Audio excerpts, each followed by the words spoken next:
Mga kabayan, kakabsat, kasangkayan, nandito po tayo sa isang kwarto sa hotel na aking pinagtatrabahuhan. Inireport po sa atin na nawalan daw po ng power ang kwartong ito. Lahat po ay hindi gumagana, mga appliances at mga ilaw. Subukan po natin ang naging dahilan kung bakit po nawala ng power. Tayo na po mga kabayan, puntahan po natin ang breaker dito. Yun po ang circuit breaker niya, nakatrip po ang main circuit breaker. I-reset po natin ito.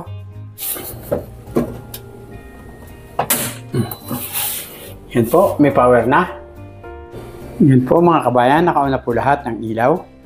Ngayon po ay sunod naman po natin i-on ay ang aircon po.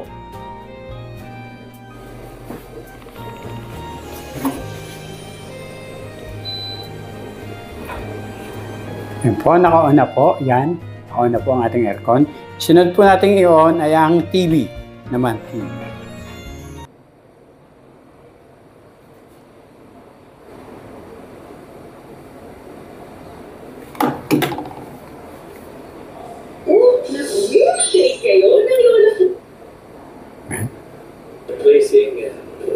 Yan po, naka-on na po ang TV. Na-on na po natin lahat. Ilaw, TV, rep, nakasaksak na po. Lahat po nakasaksak na. Ngayon ay hintayin po natin kung hindi na magtitrip o hindi na po magtitrip ang breaker.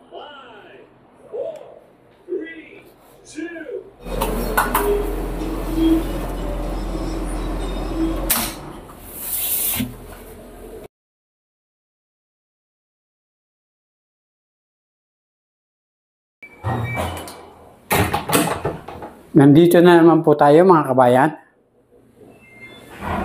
Na-report po sa atin na namatay po ang power. Ngayon po ay i-check po natin kung ano po ang dahilan matapos po nating i-reset ang circuit breaker. I-check po natin mga kabayan. Ayun po, nakatrip na naman po ang breaker niya. Subukan po natin buksan. Ano papansin ko po mga kabayan, sa breaker na ito, malambot lang, madaling iangat, malambot. Ang dapat mo natin gawin ay palitan po natin ang breaker ito. Malambot na po. Ang circuit breaker po, haba pong tumataas ang amperahe, ay lumalaki po ito at humihirap pong i-on ito. At dahil po sa sira ang ating circuit breaker, kahit i-reset po natin, dahil may diferensya na po ang breaker, magtitrip po dito. Malambot po, malambot.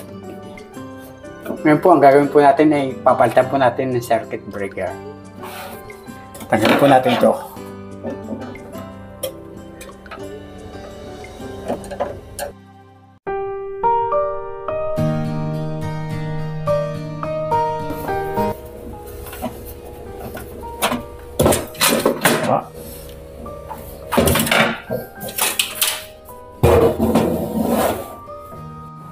Ngayon po ay tanggalin po natin ang circuit breaker para mapalitan mga kabayan.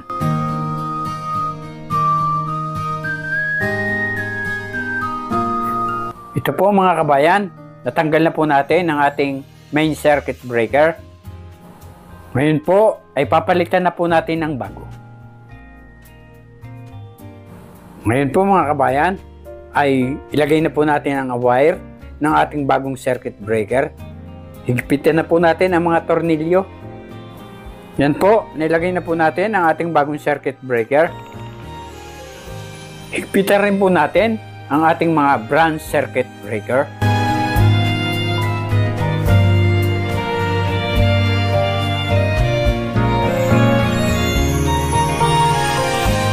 Yan po mga kakabsat, nahigpitan na po natin.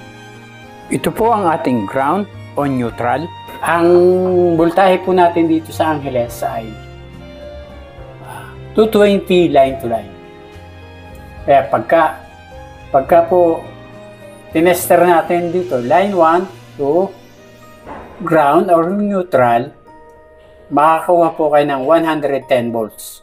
Nagpitan na po natin. Ngayon po ay i-on na po natin. Ang circuit breaker po ang ating proteksyon upang proteksyonan ang ating electrical system sa pagkasira. Narito po ang 5 mga dahilan kung bakit po nagtitrip off ang ating circuit breaker. Una, ang overloaded circuit, ito ay nangyayari kapag mahigit sa kakayahan o power ng circuit breaker ang dumadaloy dito. Katulad halimbawa ng sabay-sabay na paggamit ng electrical appliances tulad ng microwave, oven toaster, blender at iba pa. Ito ang mga dahilan upang mangyari ang overloaded circuit. Pangalawa, ang short circuit ay nangyayari kapag nagkadikit ang dalawang hotline, line 1, line 2, at ang hotline to neutral o ground, na nagiging dahilan ng agarang pagkawala ng kuryente o trip-off ng circuit breaker. Pangatlo, ang ground fault ay nangyayari naman kapag ang hotline ay napadikit sa mga grounded surface, tulad ng electrical box, appliances housing. Tulad ng short circuit ay agarang itong magiging dahilan ng trip-off ng circuit breaker. At ang pang-apat ay iba pang mga dahilan upang mangyari ang trip-off ng ating circuit breaker. Tulad ng faulty appliances, faulty electrical circuit breaker, katulad ng ginawa natin kanina na nagpalit tayo ng circuit breaker, lumang wiring, at ang power fluctuation na bigla ang pagbaba at pagtaas ng boltahe ng kuryente.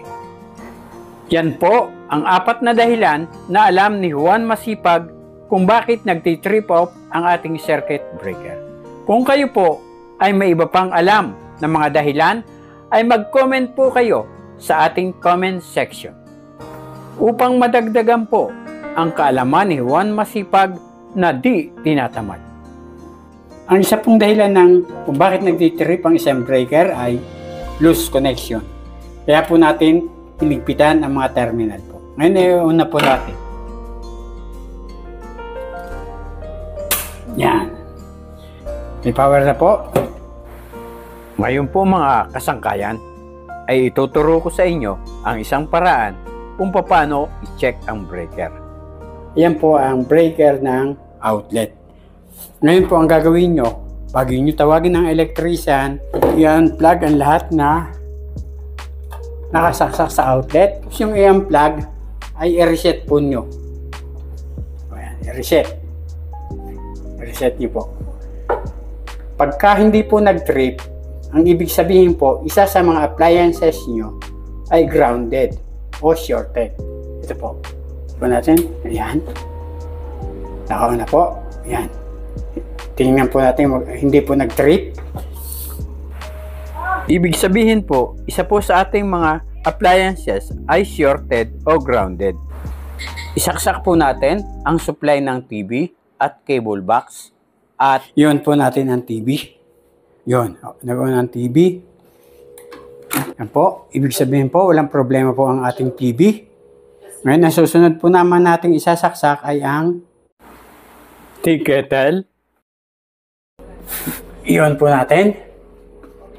Iyon. Ay, iyon. Isunod po nating isaksak ay ang ref. Iyon po natin ang ref. Maandar na po ang ref. Maandar na rin po ang tea kettle. Ibig sabihin po, sa mga appliances pong yan, wala pong problema dyan. Susubukan po natin isaksak ang ating lampshade. Ito po.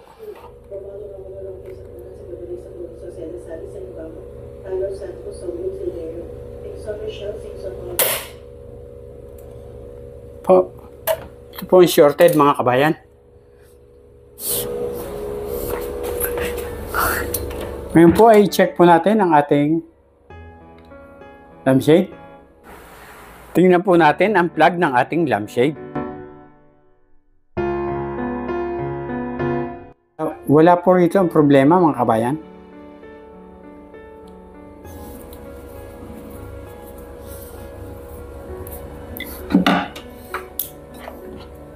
Buksan po natin ito.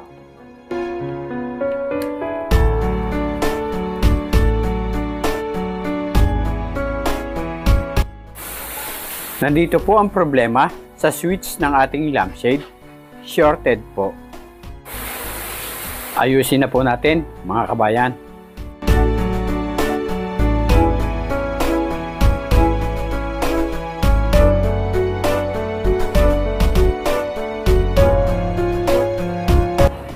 Okay na po. Ngayon po ay susubukan na po natin. Ngayon po ay i-on na po natin mga kabayan. Ito po ang nag-treat. Yan. I-on na po natin. Yan. Yan po. Nag-on na ang TV. Ngayon po ay isasaksak na po natin ang ating lampshade. Sasaksak na po natin. Ngayon po ay i-on na po natin. Yan po, nag-ilaw na po. Ganun lamang po ang ating gagawin. Isa-isa po nating i-unplug ang mga appliances at i-reset po natin ang ating circuit breaker. At isa-isa po nating i-plug in ang ating appliances na naka-on. At ang appliances na magti-trip off ang breaker ay yun po ang appliances na may diferensya. Baliktad po natin ang takip.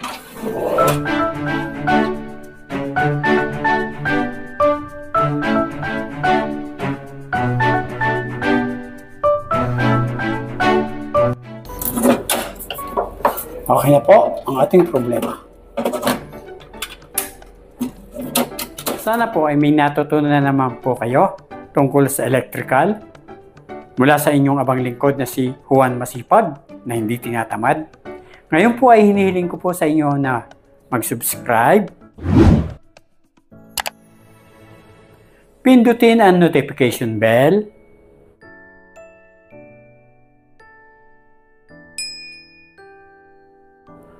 mag-like,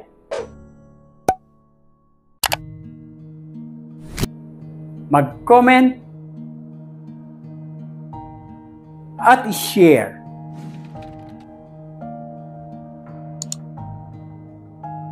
Upang maging updated po kayo para sa susunod ko pang mga i-upload na mga video na kapaki-pakinabang, nakalilibang, at kapupulutan ng mumunting kaalaman. Maraming salamat po sa inyong panonood. Hanggang sa muli! Bye-bye!